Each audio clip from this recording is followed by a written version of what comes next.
Quelqu'un me dit, moi je veux faire le trading, mais son emploi du temps ne lui permet pas. Il ne comprend pas c'est quoi les règles du trading. Si tu te mets par exemple là pour acheter et vendre, tu es par exemple dans un travail, tu comptes aller à ta pause pour voir comment le marché se comporte, c'est un problème. Parce qu'en 5 minutes, les choses peuvent changer. À un moment donné, quand tu gagnes, tu es content. Si tout se passe très bien comme tu veux, généralement tu te sens confortable. Forcément. Tu baisses la garde. Oui. Tu commences à croire que c'est toi qui as créé. Tu oublies que ce marché a des règles. Tu ne respectes plus le marché. Et après, le marché te dit, c'est moi qui donne le ton ici. Si je comprends bien, la bourse est moins risquée que le fait d'investir dans les cryptos. Bien sûr. Si tu veux donner ton argent dans une boîte, il y a un minimum que tu dois faire, de recherche que tu dois faire sur cette boîte. Donc j'ai mon devoir que je dois faire pour être sûr que je comprenne d'abord comment est-ce que l'argent est fait dans cette boîte. Maintenant, est-ce que j'ai les compétences pour comprendre ceci, pour pouvoir faire cette analyse? Je dois me poser cette question. C'est ton argent, fais un minimum d'effort, de comprendre ce dans quoi tu te mets. Tu ne comprends pas, ne fais pas. Je suis assez carré dessus. Donc, dans le monde de l'investissement, on ne voit pas que quand on dit « achète ceci ». Voici ce que j'ai le droit de dire. J'ai acheté Tesla. Je crois que ça va monter. Les gens courent, ils achètent. Je ne peux pas venir dire « Valère, achète Tesla ». Bonjour, je m'appelle Léopold Happy. Je suis le fondateur de Easy Finance Academy et j'ai le plaisir de vous souhaiter la bienvenue.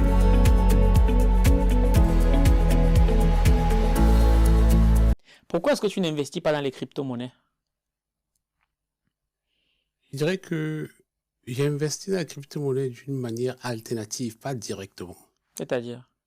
Je veux dire qu'à travers la bourse, il y a des leviers pour pouvoir avoir de on dit en anglais exposure, peut-être exposition, je ne sais pas si c'est peut traduire. Donc voilà, pour pouvoir profiter des variations des cryptos, parce que j'ai plus d'assurance, j'ai plus au niveau de gestion du risque, je gère mieux de cette manière. Attends.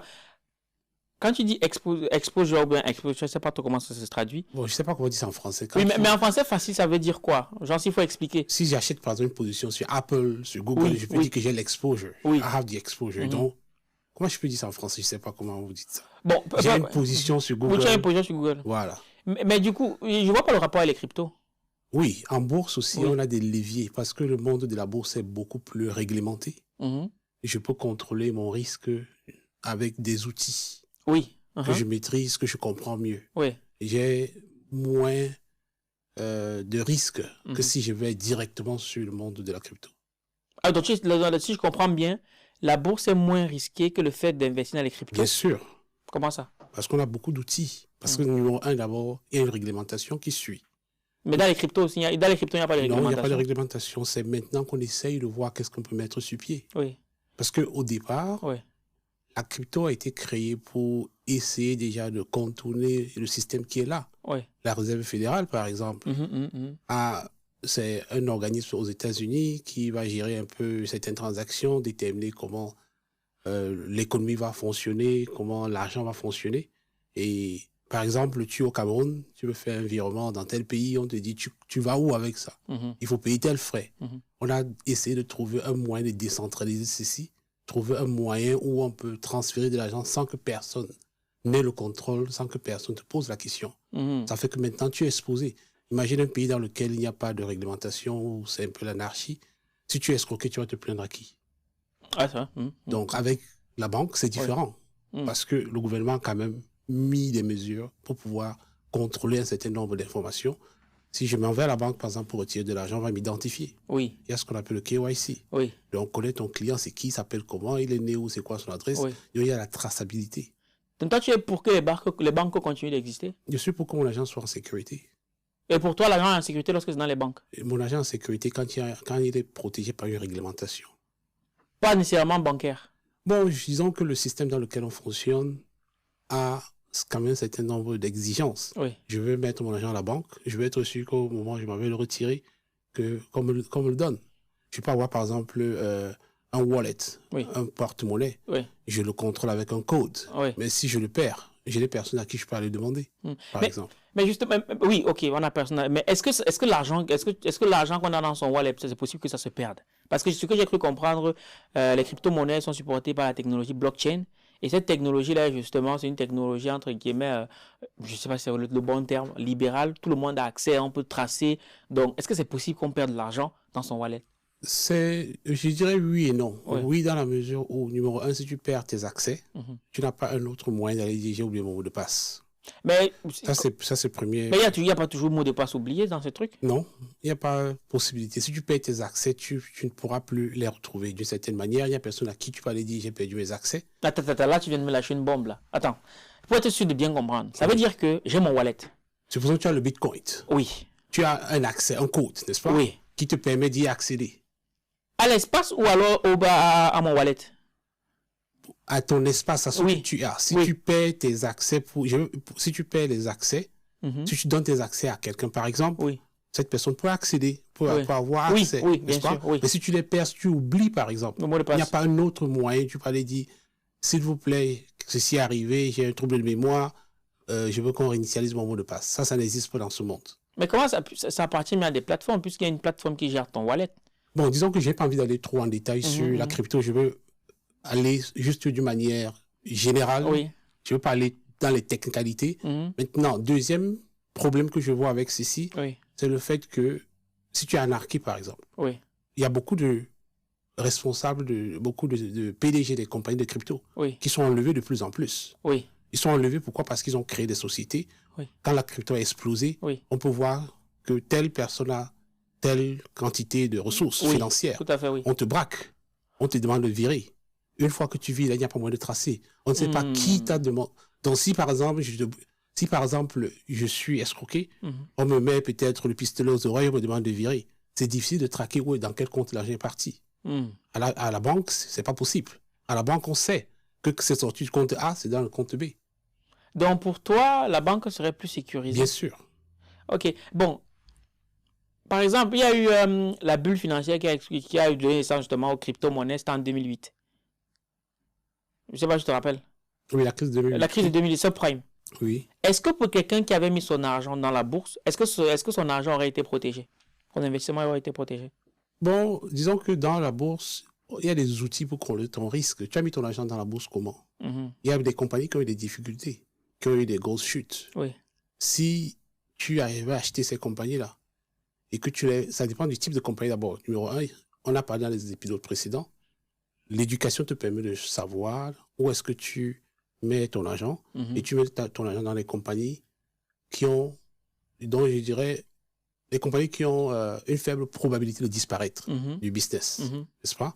C'est comme si je viens investir, par exemple, dans Agent Livre, et que cette compagnie peut-être a des difficultés, ça ne veut pas dire que tu es effacé. Si tu as des difficultés, je réussis à te relever. Je peux aussi me relever parce que je suis actionnaire.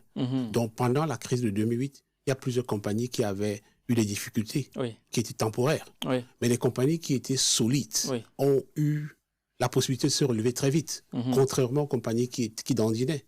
Donc, si initialement j'ai investi dans les compagnies après avoir fait mon analyse fondamentale, je comprends où est-ce que j'ai mis mon argent. La compagnie peut avoir des difficultés et quand ces difficultés vont passer, si je n'ai pas vendu, je ne perds pas. Je me vois dans mon compte que j'ai mis peut-être 10 000 $, ça a chuté peut-être à 7 000. Tant que je n'ai pas appuyé sur le bouton pour dire je vends, les 3 000 que j'ai perdus, c'est une perte non réalisée. Donc si je ne fais rien, ça peut repartir de 7 000. Ça peut monter à 20 000, ça peut aller à 100 000. Donc on a ces fluctuations-là. Et donc quand on vient dans le monde de la bourse, on sait qu'il y a des fluctuations. Le fait que ça fluctue, ça ne veut pas dire forcément que tu as perdu. C'est pourquoi on parle de perte réalisée, perte non réalisée. Ah, ok, d'accord. C'est vrai que c'est une notion. Mais maintenant, tu parles entre autres du fait que les banques sécurisent, bon, entre guillemets, c'est sécurisé. Mais si les banques sécurisent tant que ça notre argent, mais les crypto-monnaies n'auraient jamais vu le jour. Puisque quelque part, j'ai un ami, lui, il est pro crypto-monnaie à fond. Il dit que l'argent qui est dans la banque, en fait, ça ne nous appartient pas, c'est l'argent de l'État ou des institutions. La preuve, si aujourd'hui, on te remet un billet puisque là, on est en France, on te remet un billet de 100 € et que tu vas dans la rue et tu le déchires, là, on peut te porter plainte. Par contre, la crypto, c'est un argent qui t'appartient. Toi, tu penses quoi de ça? Bon, disons que mon avis sur ce point-là, que si on te remet un billet de 100 €, tu le déchires. À Mondo Vision. Oui, tu le déchires à Mondo Vision, c'est pas ta propriété en fait. C'est la propriété peut-être de la Banque de France ou bien la Banque du Canada et ainsi de suite. C'est un délit, n'est-ce pas? Mais juste parce qu'on m'a remis un billet de 100 €, ça ne diminue pas ce que j'ai dans mon compte. Je me dis, parce qu'on a déchiré un billet de 100 euros, en fait, oui. N'est-ce pas? Ça ne va pas jouer sur les avoirs que j'ai. Oui, mais ce que je veux dire par là, c'est qu'en fait, puisque toi, tu sembles être un fervent défenseur des banques, ben, en fait, je voulais moi mettre en avant le fait que l'argent, la monnaie fiduciaire ou l'argent qu'on a dans notre compte bancaire, en soi, il ne nous appartient pas tant que ça. On n'a pas tant de contrôle dessus que ça. Et c'est justement le problème que les cryptos venaient résoudre. Quand tu dis l'argent ne m'appartient pas, je ne comprends pas très bien. J'ai mon argent en banque, pourquoi ça ne m'appartient pas? Parce que tu ne peux pas l'utiliser comme tu le veux. Si par exemple, dans le sommet, il est arrivé plusieurs fois, oui, que j'aille pour faire un retrait, oui, mais on me dit que tel montant, ce n'est pas possible de les retirer. Oui, pour plusieurs raisons. Moi, j'ai travaillé à la banque. Chez nous, quand je travaillais à la banque, Oui. j'étais conseiller financier. Oui. Si tu veux retirer plus de 3 000 $, il faut que tu me dises à l'avance. Mais pourquoi? C'est mon argent. Si Mais ça m'appartient. Bien sûr, si cet argent n'est pas là, tu vas venir me poser la question. Il faut que je me protège. On est victime des anarques. Oui. On est victime des, comment on appelle ça, hold-up, des braquages. Oui, oui. Alors, il faut qu'on se prépare, on a des coffres forts. Oui. On ne veut pas ça à tout moment. On ne peut pas laisser un certain montant exposé. C'est pas qu'on refuse de te donner ton argent. On veut que tu nous dises pour qu'on ne laisse pas un certain montant à la portée. Et pour être victime, par exemple, quelqu'un peut savoir que 3 000 $ sont là ou bien 5 000 $ sont là, on peut venir nous braquer. La banque paie cet argent. Dans l'épisode précédent, je disais que le banquier n'est qu'un intermédiaire. Oui. L'argent ne lui appartient pas. Mais si tu déposes ton argent à la banque, au moment de venir le chercher, si je te dis que moi, le banquier, j'ai été braqué, c'est pas ton problème. Il faut que je te paye. Donc, tu dois prendre des dispositions pour pouvoir te servir dans une mesure qui ne compromet pas aussi ma sécurité. Mais et qu'en est-il des virements alors? Des virements bancaires? Disons que, quand tu dis qu'en est-il des virements, est-ce que tu veux demander pourquoi il y a des restrictions au niveau des virements? Oui. C'est normal qu'on comprenne pourquoi l'argent, pourquoi on fait des déplacements de fonds. Mais c'est pour moi. Oui, c'est pour toi, mais quand tu as ton argent, oui. Dans les coulisses, il y a beaucoup de choses qui se passent. Oui. Beaucoup de choses, par exemple, il y a le blanchiment d'argent. Il y a des gens qui dissimulent, par exemple, des fortes sommes à travers des banques. Donc, nous avons l'obligation de protéger un système. Donc, quand nous protégeons le système, ça veut dire que si tu déposes 10 000 $ dans ton compte, moi, en tant que banquier, je dois savoir d'où cet argent vient. Bon. J'ai le droit de demander. Je veux savoir, est-ce que c'est un argent propre? Est-ce que c'est un argent sale? Donc, je dois faire mon investigation à la base pour comprendre.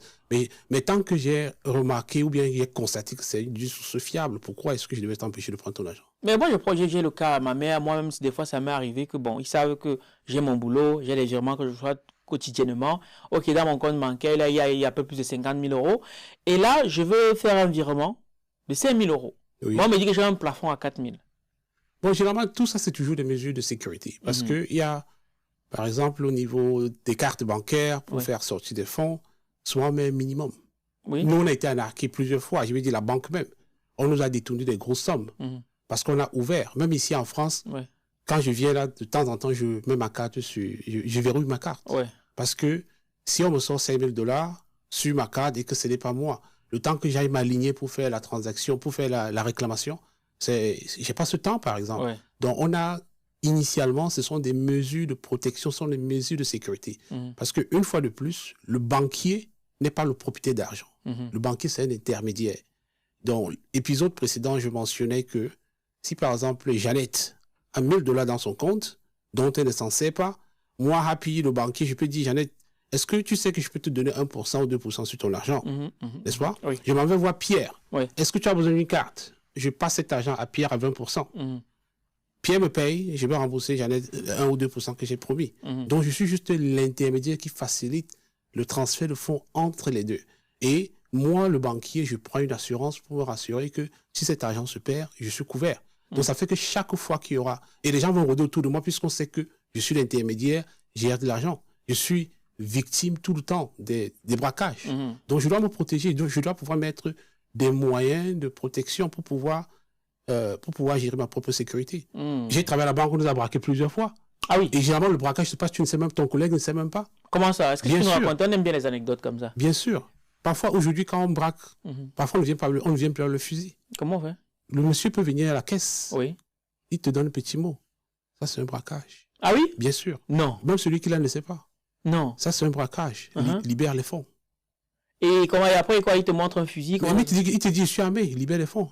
Et si tu ne libères pas? Mais il peut tirer sur toi. Pourquoi tu vas prendre le risque Donc ça veut dire que moi aujourd'hui tu peux être à la banque, moi je n'ai pas d'arme, je n'ai rien, je te glisse aussi le petit papier comme ça. Pardon? Mais ça veut dire que toi tu peux être à la caisse. Et moi, puisque tu ne vois pas mon arme, je peux ne pas avoir d'arme, je fais un coup de bluff. C'est trop facile. Mais généralement, je ne pas blague. Généralement, c'est pas la blague. Parce que c'est quand même une situation assez je veux dire, critique et importante. Celui qui le dit, généralement, ne blague pas. Les gens, quelqu'un ne va pas venir blaguer pour dire j'ai blagué seulement, j'ai ceci. Parce que tu sais que tu peux te faire arrêter, tu vas aller en prison. Mais généralement, quand ça se passe, c'est la réalité. Dans 99% des cas, il est sérieux. Mais malgré ça, tu trouves quand même que notre argent est en sécurité à la banque?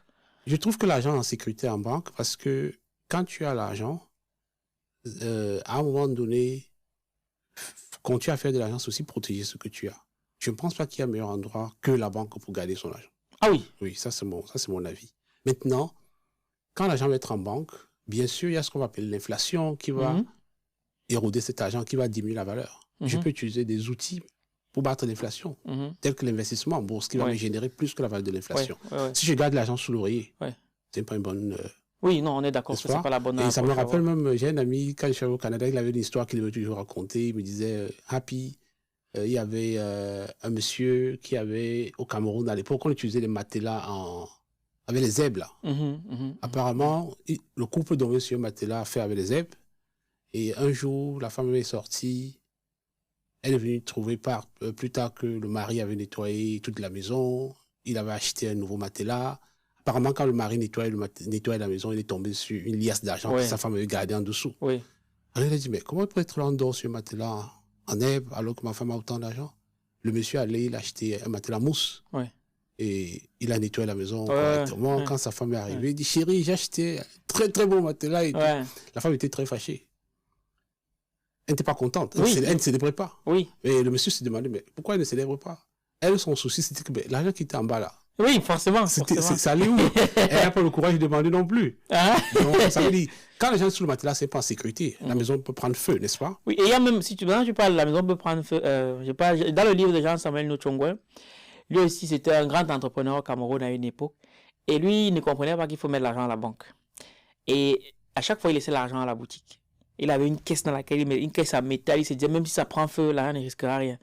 Donc, un jour, justement, il avait laissé 5 millions de francs CFA. Dans le 5 millions d'avant, aujourd'hui, c'est l'équivalent de 15 voire 20 millions. Dans une caisse en métal.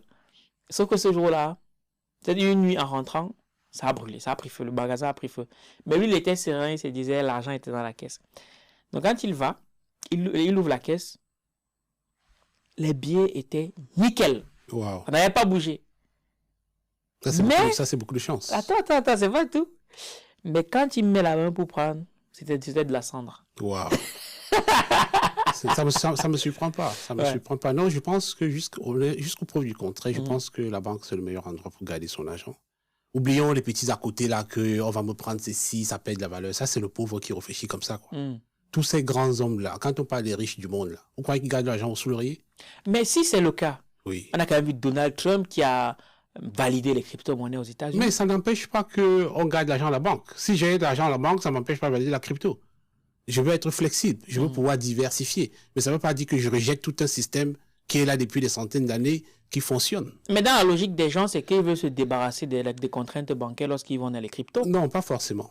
C'est un peu comme si tu ne peux pas vivre dans une société, il n'y a pas de loi. Tu ne peux pas vivre dans une société, il n'y a pas un certain ordre. Peut-être que c'est le futur de l'ordre. Peut-être que l'ordre naît du chaos. Non, je pense que nous spéculons juste. Nous spéculons là. Il y a quand même un certain minimum de protection. Donc, quand tu as bâti un certain moment, une certaine richesse, la prochaine étape pour continuer à fructifier cette richesse, c'est de protéger ce que tu as bâti. On est d'accord. Mais justement, est-ce qu'on peut investir dans la bourse avec des cryptos? Est-ce qu'on peut investir dans la bourse? Oui, c'est possible. C'est possible? Oui. Ça veut dire que j'ai mes cryptos qui sont quelque part, je les mets en bourse. Ça veut dire que, déjà pour aller en bourse, tu vas passer par un courtier. Oui. Le courtier, son rôle, c'est de te donner accès à un compte, te donner accès à une plateforme, te montrer les cotations. Dans ce compte, tu peux avoir des cryptos, tu peux avoir des actions, tu peux avoir d'autres types de produits, d'autres types de titres, n'est-ce pas? Tu peux demander à ton courtier, les cryptos que j'ai là, convertis ceci, pour que je puisse Investir en bourse. Investir en bourse. Et est-ce qu'il est arrivé qu'il y a des courtiers qui arnaquent leurs utilisateurs, leurs clients? Si c'est un courtier réglementé, non. Parce que, une fois de plus, c'est un secteur hyper réglementé. Dont le courtier est enregistré, il a une licence. Tu as la possibilité de vérifier. Il rend compte, il est audité. Donc, à moins que toi-même tu n'aies fait de mauvais investissements, il est hors de question que ton agent se perde au niveau de courtier. Et beaucoup de courtiers vont avoir des assurances. Pour te dire, si je fais même faillite, je vais couvrir ici. Même les banques traditionnelles ont des assurances. Oui, bon, les banques, des assurances, des banques, il y a toutes les petites écritures que tu n'as pas lues. Bon, je pense que là, on mélange un peu des choses. On mélange un peu. La banque va t'offrir plusieurs services, n'est-ce pas? Mais si tu ne fais même rien, juste le fait que ton argent est là-bas, la majorité des grandes banques ont des assurances, sont assurées. Par exemple, au Canada, nous avons la caisse d'assurance. C'est quoi? On appelle l'assurance c'est pourquoi c'est quoi le site, mais il y a une certaine forme pour pouvoir protéger les avoirs jusqu'à hauteur d'un certain montant. Donc ça veut dire que quand mon argent en banque, même si la banque fait faillite, je suis protégé. Oui, même si la banque fait faillite, mais sauf qu'on a vu plusieurs cas où, par exemple, au Liban. Non, je ne veux pas parler des pays que je ne maîtrise pas. Moi-même, on m'a escroqué au Cameroun. J'avais mon compte au Crédit Agricole au Cameroun. L'argent a disparu. Comment l'argent a disparu? Ils ont fermé. Voilà. Oui, mais quand je parle de banque, je parle plus des systèmes dans lesquels je suis. Je parle des systèmes que je connais mieux. Nord-américains, européens, que je connais mieux, qui ont ces assurances. Au Cameroun, je ne veux pas prendre le risque de... Mais on parle du Cameroun, le Liban, c'est quand même réputé pour avoir... Je ne maîtrise pas la réalité du Liban, donc je ne pourrais pas m'étaler là-dessus. Mais déjà même, je connais mieux les marchés américains, nord-américains, européens. Et les marchés africains, je ne peux pas trop me prononcer dessus. Mais du coup, alors, si il y a autant de courtiers pour investir en bourse, première question, c'est pourquoi est-ce que je ne peux pas moi-même directement aller dans la bourse? Pourquoi il faut nécessairement que je passe par un courtier qui va me prélever de l'argent? Parce que la bourse, c'est une fois de plus, comme j'ai mentionné dans l'un des précédents épisodes, c'est un endroit, c'est un marché, c'est un endroit qui est réglementé. Si je reviens encore d'une manière simple, tu vas par exemple au marché central, n'est-ce pas? Pour venir faire des transactions. Tu vas trouver des gens qui vendent du riz, tu vas trouver des gens qui vendent du pain, qui vendent des ignames. Est-ce que tu peux entrer comme ça, quelqu'un lambda, et te mettre là, commencer à vendre ta marchandise? Non. Sans autorisation? Non. Non, il y a des règles dans ce marché, n'est-ce pas? Donc les règles du marché veulent que si tu veux pouvoir venir négocier, tu dois suivre un certain nombre de règles. Et la manière dont on a organisé, il n'y a pas assez d'espace physique pour tout le monde pour venir se placer là-bas. Donc on a structuré de telle sorte que tu as besoin de passer par un intermédiaire. Tu peux acheter des actions, certes, d'une compagnie sans passer par un courtier. Ah, voilà, ça c'est... Mais c'est contraignant, tu n'as pas besoin de faire ça. Ah, c'est quoi les contraintes? Tu peux décider, par exemple, d'acheter des actions de Carrefour, de Apple. Je peux les appeler. Ils ont un département qui s'occupe des investissements. Mais il y a beaucoup d'administration que tu vas faire. Et comme il y a beaucoup de fluctuations, pendant que tu es en train de remplir tes papiers, le prix fluctue. Maintenant, on a le courtier qui est ton intermédiaire qui va te dire, viens me voir, voici les prix en temps réel, tu peux prendre à tel moment à ce prix. Mais on a toujours les gens de l'ancienne école qui veulent passer par, non, je veux aller là-bas acheter mes actions, je ne suis pas pressé. Donc, si tu veux être plus, efficace, je pense qu'il faut adopter le système qui est là, quoi, en passant par le système qui est là, parce que le courtier te donne accès. En temps réel, voici le prix. Tu peux acheter là à 10h, tu vends à 10h05, à 10h02. Mais si tu veux aller remplir les papiers, on va te dire, il faut attendre tel nombre de jours ouvrés, qu'on réceptionne ta demande, on fasse ici en temps, le prix peut fluctuer. Ok, d'accord, je comprends mieux. Et donc, comment est-ce que je choisis? Qu'est-ce qui fait la différence entre un bon... Est-ce que ça existe des courtiers qui sont meilleurs que d'autres? Oui. Et comment, justement, on évalue celui qui est meilleur que l'autre? Disons que le courtier, c'est l'intermédiaire qui va te permettre d'accéder à ce marché. Oui. Un peu comme si tu vas aller sur un marché pour acheter du riz. On te dit qu'il faut que tu passes par un démarcheur. Oui. Le rôle du démarcheur, il connaît le prix au marché. Il sait où il peut te trouver des clients. Toi, tu vas lui donner ton argent. Tu ne peux pas l'acheter directement. N'est-ce pas? Oui, mais tu disais tout tantôt qu'on peut savoir quel est le prix quand on est à la bourse. Mais donc lui, il te relaie l'information. Le rôle du démarcheur, il te dit, en ce moment, telle chose coûte tel montant. OK. Et tu vas donc passer par ce démarcheur en fonction des informations qu'il t'a données. Il ne fait pas ce travail généralement pour rien. Mais justement, le démarcheur, souvent quand il te donne le prix, il a déjà mis sa marge dessus. Bon, nous sommes ici dans un espace qui a une réglementation. Oui. Le courtier a obligation de transparence. OK. Il n'a pas le droit de surfacturer parce que tu lui payes une commission. Tu lui payes des frais de courtage. Il va te dire d'une manière claire, si tu veux que j'achète telle chose pour toi, si je réussis à faire la transaction pour toi, tu me payes tel montant. C'est un peu comme dans l'immobilier aussi, n'est-ce pas? Tu vas acheter une maison, généralement, ton agent immobilier va prendre... On appelle aussi courtier hypothécaire ou bien courtier... Donc, tu vas, ou bien courtier en assurance, par exemple.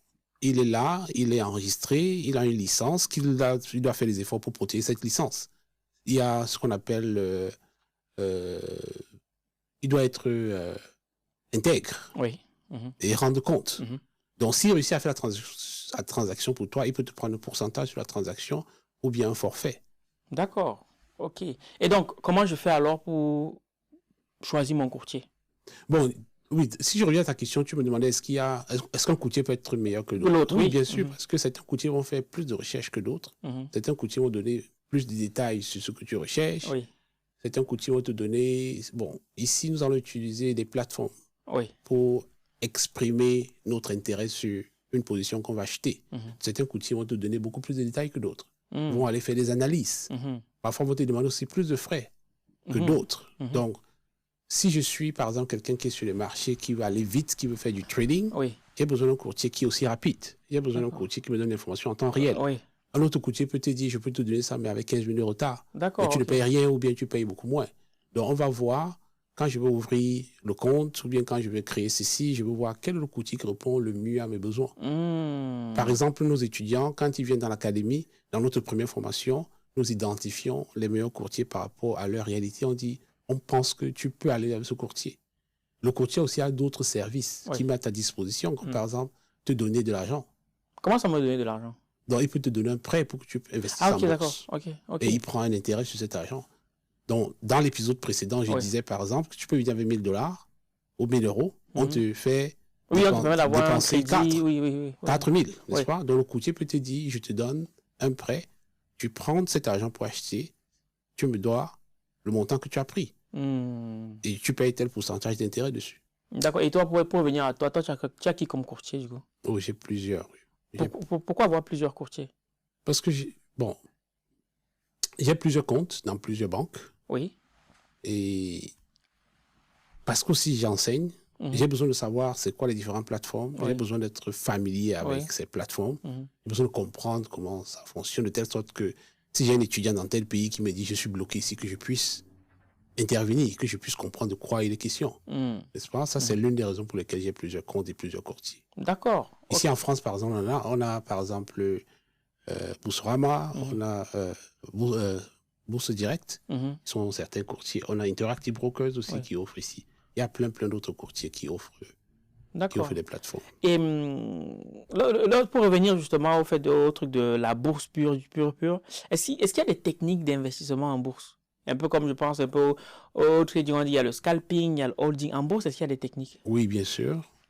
Il y a deux stratégies généralement qu'on va utiliser, c'est le trading et l'investing. Maintenant, le trading, c'est, je peux dire en français, investissement actif. Oui, OK. Et investing, je peux dire juste investissement. Je programme mon cerveau pour être plus patient quand je fais l'investing. Je ne suis pas pressé. Je peux voir une compagnie comme celle-ci qui est en train de naître, ou bien une start-up, et je décide d'acheter des parts. Je me dis que d'ici 5 ans, je vais voir ce que ça va donner. Ou bien d'ici 1 an, n'est-ce pas? Donc là, je fais un placement et j'attends. Je suis plus patient. Je peux aussi venir dire, non, je te donne mon argent là demain, si ça, puisque ce sont des ventes aux enchères. Si demain, ça arrive à tel niveau, je sors. Oui. Donc, dans le trading, c'est le court terme et on peut encore scinder en plusieurs catégories dans le trading. Il y a ceux qui vont prendre juste pour quelques minutes, pour quelques temps. On va les appeler des scalpers. Il y a ceux qui vont venir, ils vont acheter une position, ils vont vouloir vendre le même jour. On va les appeler des day traders. Il y a ceux qui vont acheter, ils sont plus patients, mais pas aussi longs. Ils peuvent attendre 3 jours, quelques semaines avant de vendre. On va les appeler des swing traders, par exemple.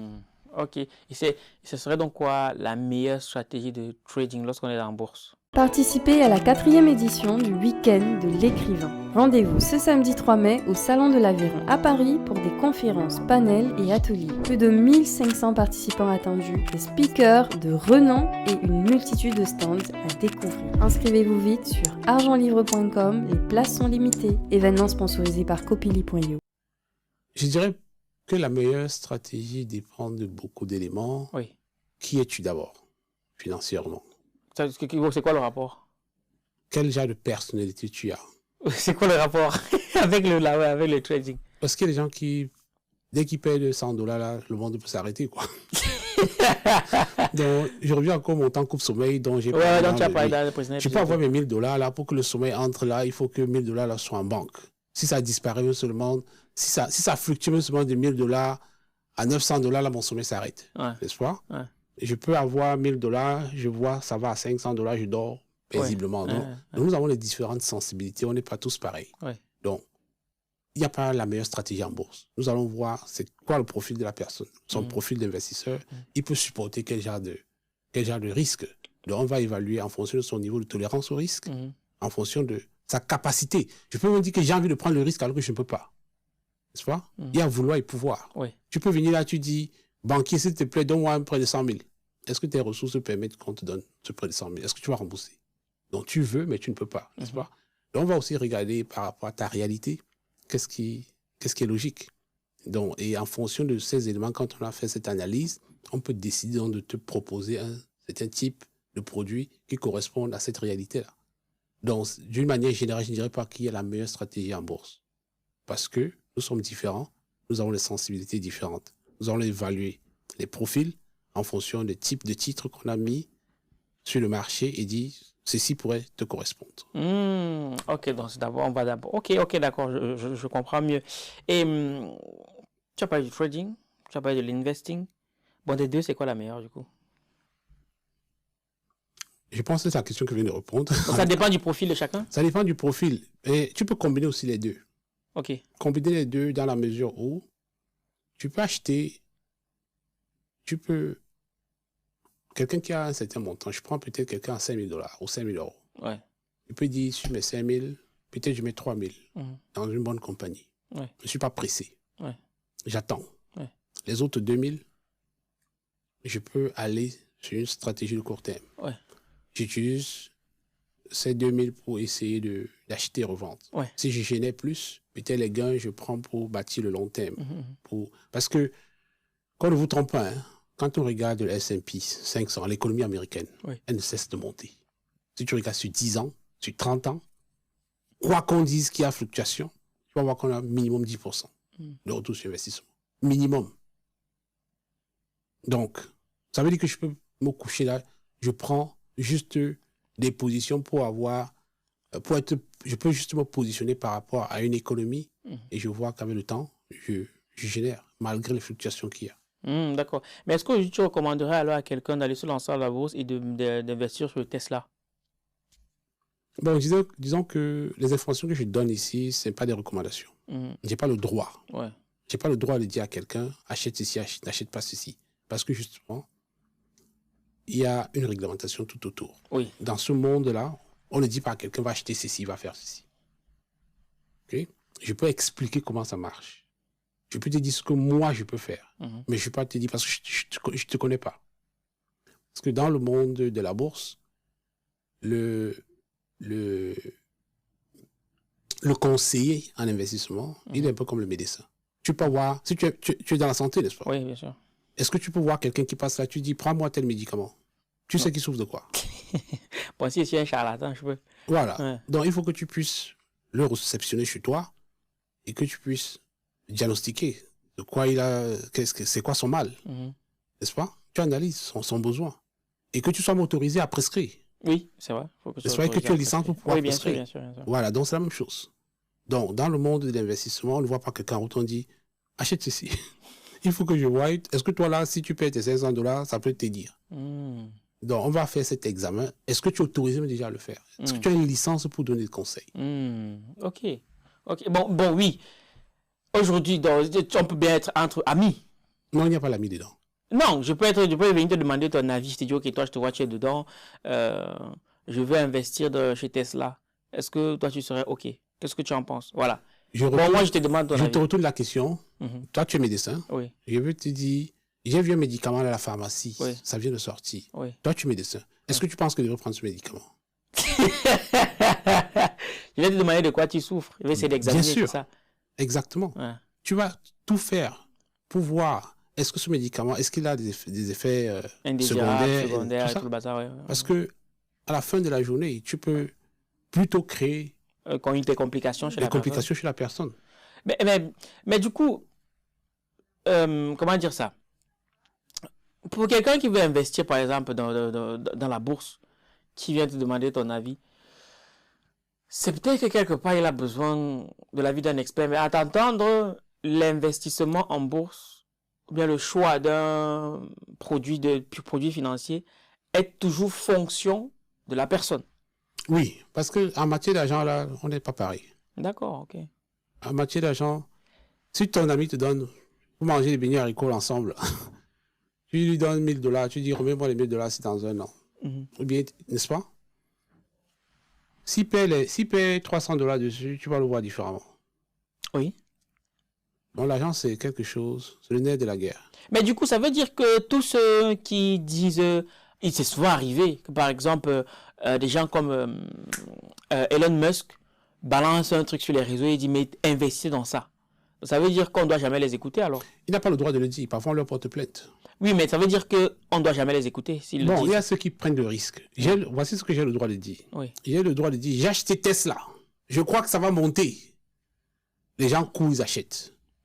Je ne peux pas venir dire, Valère achète Tesla. Bon, prenons le même cas de figure alors pour toi. Okay. Est-ce que tu crois que Tesla va continuer à monter? Oui, moi je crois que Tesla va continuer. Donc, ok, d'accord. J'ai Tesla dans tous mes comptes. Ok, d'accord. Est-ce que du coup tu crois que Facebook va continuer à monter? Je dirais que ceux qui veulent écouter ceci, oui. je mets toujours mon avertissement. Oui. Je ne suis pas pour l'argent facile. Je ne suis pas pour la paresse. Mais tu as à travailler, c'est toi le coach, c'est toi le formateur. Mais je ne veux pas travailler pour les paresseux. Ceux-là qui se mettent derrière, attendent qu'on donne les tips là. Oui. Parce qu'ils vont se faire arnaquer, ils vont perdre de l'argent, ils ne vont pas savoir ce qui s'est passé, pourquoi ils ont perdu. Je sais que généralement, quand je fais des podcasts, c'est ceux que les gens viennent rechercher. Dis-moi où je vais appuyer là pour faire l'argent vite. Ça, c'est la facilité. Ça, c'est pourquoi on va toujours nous arnaquer. Nous ne voulons pas faire notre devoir. Notre devoir, c'est quoi? C'est ton argent. Faire un minimum d'effort, de comprendre ce dans quoi tu te mets. Si tu ne comprends pas, ne fais pas. Je suis assez carré dessus, quoi. Parce que quand je vous dis, j'ai fait 1 million sur un trade, tu es content là. C'est pas ton million, c'est le mien. Oui, c'est vrai. Donc tu peux aller là, en tout cas, moi, je suis sorti. Oui. Tu perds ton argent, tu dis, Happy m'a dit ceci, ça n'a pas marché. Donc j'ai dit encore, quand on veut faire de l'argent, il y a des règles auxquelles on doit obéir. L'argent obéit à un certain nombre de règles, à un certain nombre de principes. Si on brûle les étapes, ça nous rattrape. Donc c'est pas que j'ai pas envie de dire ce que je fais, mais j'ai pas envie que les gens écoutent ce podcast et puis ils sont dit, Happy a dit d'acheter ceci parce qu'il a ça et tout. Ils ne comprennent rien derrière. Tu vas même gagner, tu vas pas savoir pourquoi tu as gagné. Donc moi je suis un éducateur à la base. Ma mission c'est d'amener les gens à comprendre. Je veux d'abord que les gens comprennent, et quand tu as compris le processus, l'argent va te surprendre agréablement, va te surprendre. Ça va venir. Mais si tu brûles les étapes, tu vas gagner 10 000 aujourd'hui, demain tu perds 20 000. Donc c'est un peu ça ma démarche, quoi. Et qu'est-ce que tu penses? Donc, je sais pas, je te rends compte, on est tellement parti à tel point qu'on n'a même pas fait l'intro. Bref, l'équipe, je pense que vous l'avez bien compris. Je suis avec une fois pour un énième épisode avec Léopold Happy, qui est investisseur à la bourse. Il investit dans plusieurs secteurs, mais son cheval de bataille aujourd'hui, c'est la bourse. Et il est aussi le fondateur de Easy Finance Academy, qui est une plateforme sur laquelle il accompagne des particuliers et des professionnels à investir dans la bourse, à placer leur boîte, à faire passer leur boîte dans la bourse. Donc, si tu souhaites en savoir plus, on mettra tout dans le premier commentaire de la vidéo. Il y a un numéro de téléphone, il y a un site internet. Bref, on te met tout pour que tu puisses les contacter et voir ce qu'ils font au quotidien. Donc voilà, on était tellement dans le truc qu'on n'a pas fait la petite intro. Bref, justement, Léopold, ou du moins Happy, tu n'investis pas que dans la bourse. Il y en a qui décident d'investir dans les entreprises, des gens sont passés par la bourse. Oui, moi j'ai investi dans la bourse, oui. J'ai investi dans l'immobilier oui. Et dans mon entreprise. D'accord. Bon, moi j'aime toujours comparer, hein, histoire que les uns et les autres puissent voir. Qu'est-ce que toi tu recommanderais? Bon, qu'est-ce que tu recommanderais plus? Investir dans la bourse ou alors se positionner comme investisseur dans une entreprise de manière directe, un peu comme certains investissent dans certaines boîtes et tout. Je dirais que investir veut dire donner ton argent quelque part avec l'espoir que tu veux le fructifier, n'est-ce pas? C'est ça. Si tu veux donner ton argent dans une boîte, il y a un minimum que tu dois faire, de recherche que tu dois faire sur cette boîte. Oui, forcément. Est-ce que les questions de base que tu dois te poser, quelles sont mes voies de recours? Si ça ne marche pas, à quelle porte je vais frapper pour récupérer cet argent? Cette entreprise-là va gagner de l'argent comment? Est-ce qu'ils prennent mon argent là pour aller acheter des armes, pour aller acheter la drogue? C'est qui à la tête? C'est quoi le background de cette personne? Est-ce que c'est une personne intègre? Je ne veux pas juste parce que je veux faire de l'argent. Est-ce que c'est l'argent pour aller, je sais pas, créer un club de prostitution et je dis que je suis investisseur dedans? Donc j'ai mon devoir que je dois faire pour être sûr que je comprenne d'abord comment est-ce que l'argent est fait dans cette boîte. Maintenant, est-ce que j'ai les compétences pour comprendre ceci, pour pouvoir faire cette analyse? Je dois me poser cette question. Parce que ça peut être l'argent de la recelle. Je peux investir juste parce que quelqu'un m'a dit, viens mettre ton argent ici. Demain, j'apprends que c'était la recelle, que c'était les marchandises volées, n'est-ce pas? On va m'arrêter, on est d'accord? Tout à fait. Donc, je dois faire attention. Quand je veux multiplier l'argent, il y a des règles essentielles que je dois savoir, des bonnes questions que je dois poser. Supposons maintenant j'ai fait ce devoir-là, je me rends compte que tout est clair, tout est clean. Oui, là, je peux y aller. Mais je ne peux pas mettre mon argent quelque part sans me poser cette question. Demain, quand on va m'arrêter là, ou bien quand on va venir m'arrêter, qu'est-ce que je vais dire? Donc, je pense que quand on veut multiplier, on doit faire son devoir de se poser ces questions pertinentes. D'accord. Et Tesla, c'est quoi le business model? Qu'est-ce qu'ils vendent, Tesla? Tesla fait des voitures électriques. Uniquement les voitures? Non, Tesla a plus d'autres business. Ils sont dans l'énergie. Tesla va sur l'espace, fabrique des rockets, on appelle ça, des fusées, tout ça. Tesla est en train de développer des robots humanoïdes, en train de développer des voitures sans pédales, sans volant et tout ça. Il y a tellement de choses que Tesla fait, quoi. Est-ce que c'est rentable? Bien sûr que c'est rentable.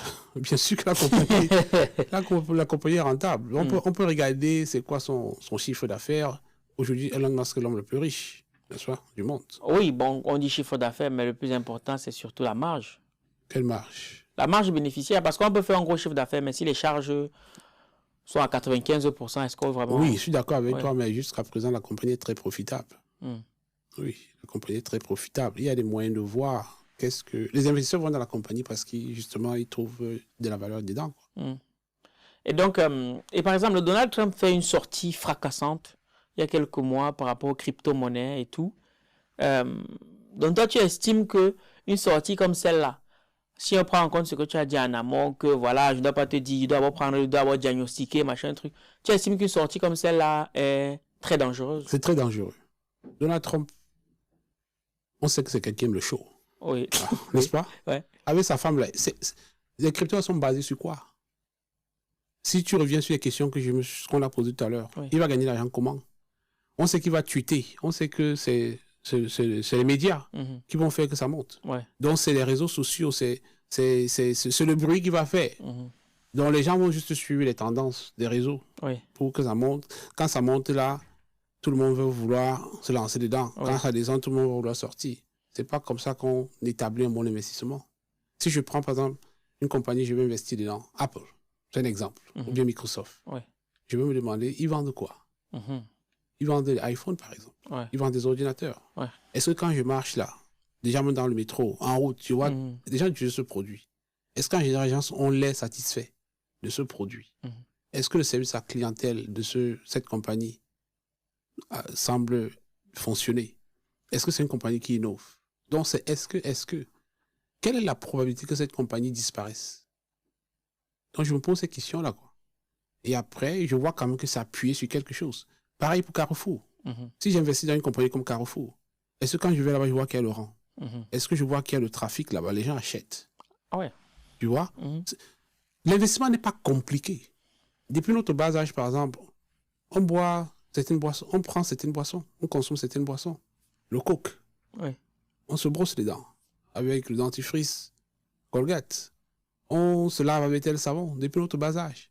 Imaginez un seul instant si ceux qui ont mis de l'argent dans ces compagnies depuis des années, chaque fois qu'il y a partage de bénéfices, si tu étais actionnaire, tu n'as pas besoin de... C'est pas compliqué, quoi, en fait. Mais si c'est aussi simple que ça, tu n'as pas besoin d'exister, comme la Easy Finance Academy n'a pas besoin d'exister. Oui, ce n'est pas aussi simple que ça, parce que l'information n'est pas très accessible. Bon. Même les bases, là.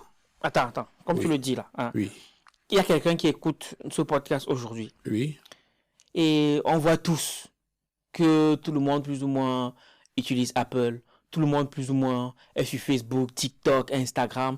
Tout le monde, plus ou moins, utilise Amazon. Donc, ça veut dire que demain, boum, j'ai investi dedans et j'attends. Par exemple, oui. Je peux prendre mon téléphone, je peux te donner quelques performances. Oui. On peut voir, parce qu'il est possible de regarder ces compagnies. Et on peut aller en ligne. Regarder c'est quoi les performances de ces compagnies. Donc, il y a un site ici que je vais regarder. Je peux aller sur Yahoo Finance. Je regarde. Je peux aller... On a plein de sites. Et à cet effet, même beaucoup de personnes croient que Yahoo, c'est seulement pour regarder les emails. Ah oui?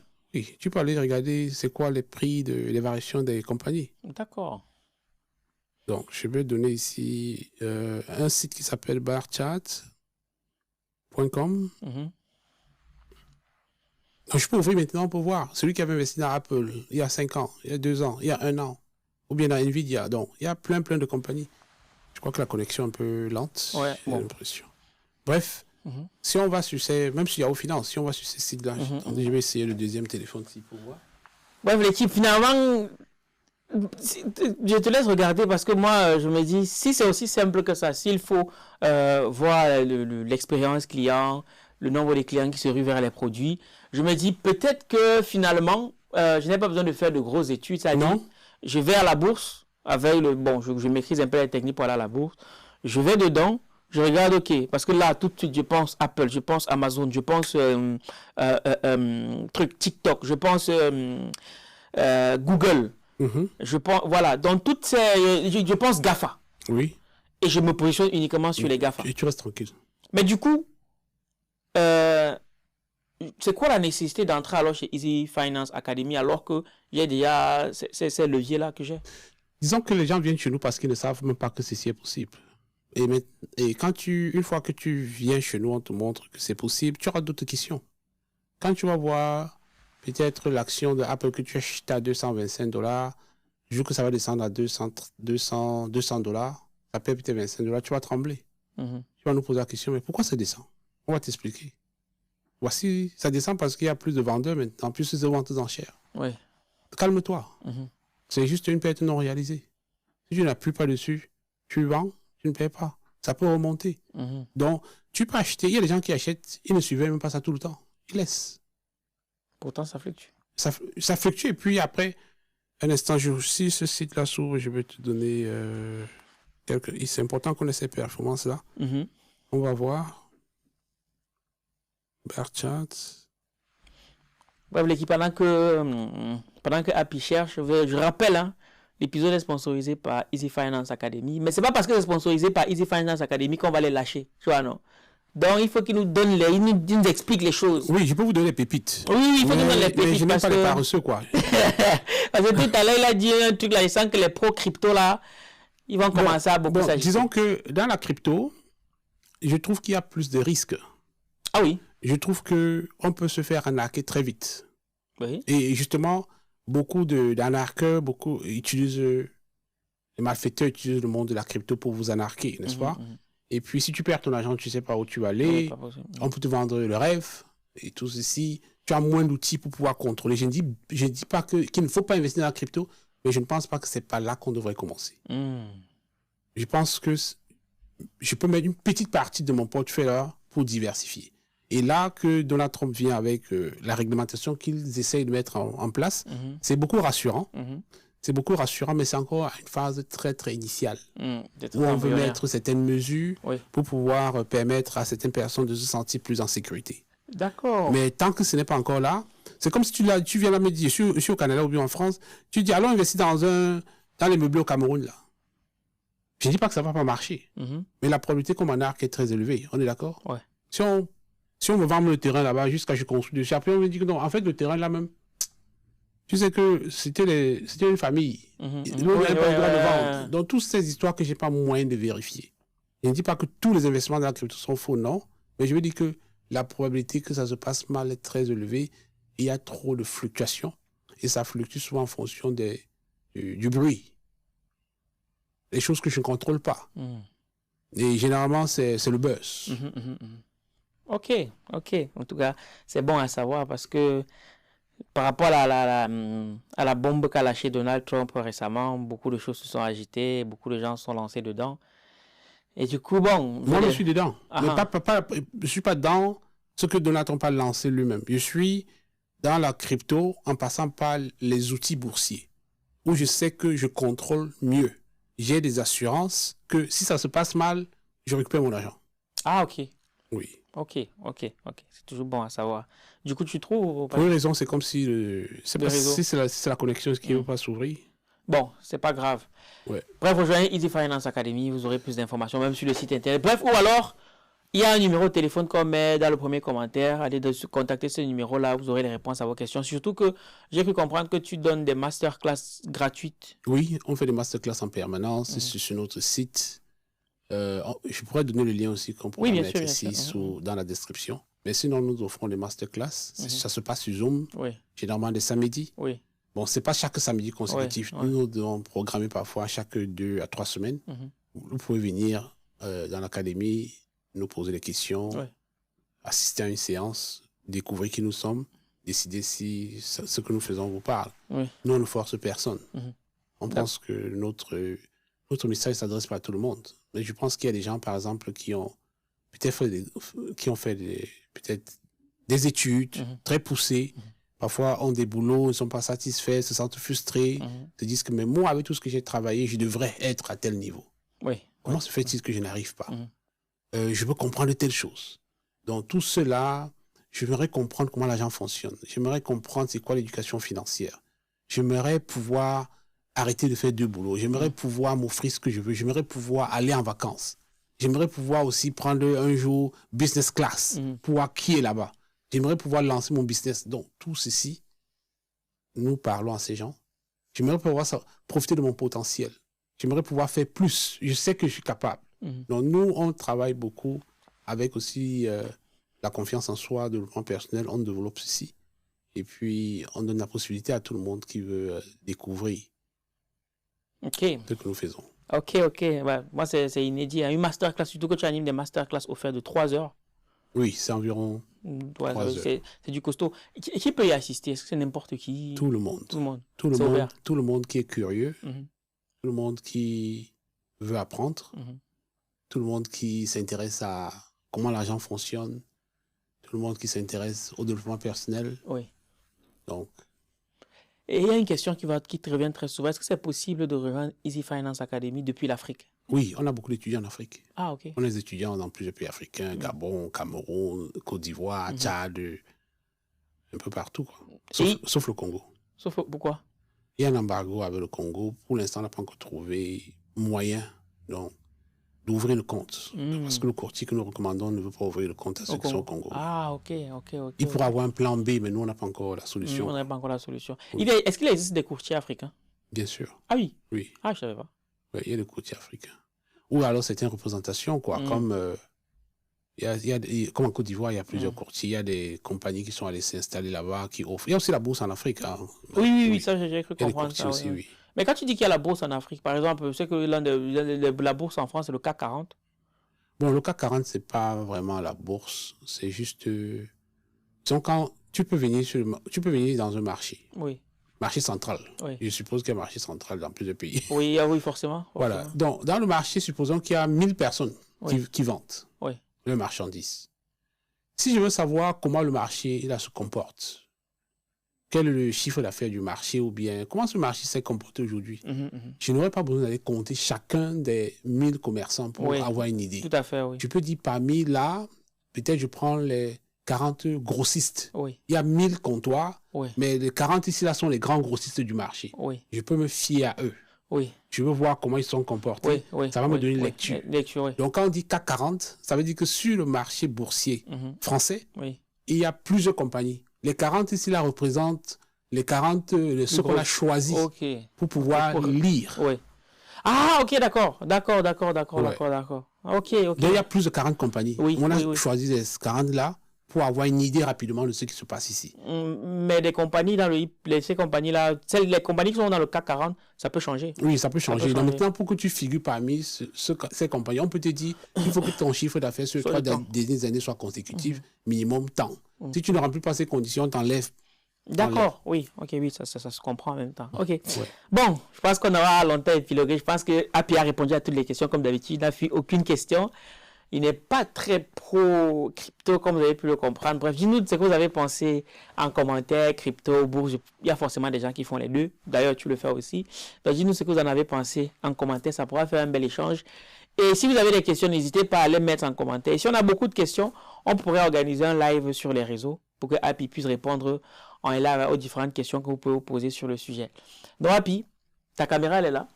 Du coup, s'il y a un dernier message que tu aimerais partager, ça serait lequel? Déjà, je dirais merci à Valère et à Jean-Livre pour cette rencontre, pour cet échange. Peut-être j'ai déçu parce que je n'ai pas parlé de crypto. Je sais que beaucoup étaient aux aguets. Au taquet là pour écouter crypto. Oui, les amis, moi je suis... Ce que nous avons bâti, parce qu'on a respecté un certain nombre de choses. On a respecté un certain nombre de choses, un certain nombre de principes, un certain nombre de disciplines. C'est pourquoi je pense que gagner de l'argent n'est pas la solution. Il faut que je gagne de l'argent et que je comprenne comment je l'ai gagné pour être sûr que je vais préserver ceci. Je n'ai pas envie de vous vendre le rêve, juste le rêve ou l'illusion. Je vais vous dire, à mon avis, ce qui est logique. Vous montrer comment on peut non seulement apprendre, gagner, préserver. Donc, je ne dis pas qu'on ne gagne pas dans la crypto, mais je pense quand même que le risque est très élevé là-bas. On peut commencer bien entendu avec des petits budgets, mais la possibilité aussi de nous arnaquer très, très, très élevée. Je préfère commencer par la bourse. Et puis après la bourse, je peux avoir des outils pour me protéger, pour mieux gérer mon risque. Et comme ça, je me lance dans la crypto avec un très faible pourcentage. Donc, c'est ce que je dirais.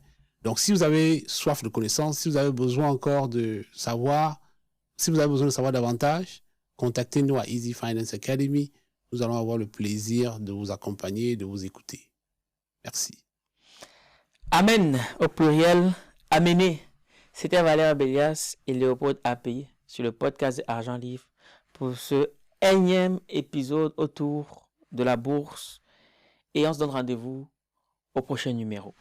Minakano.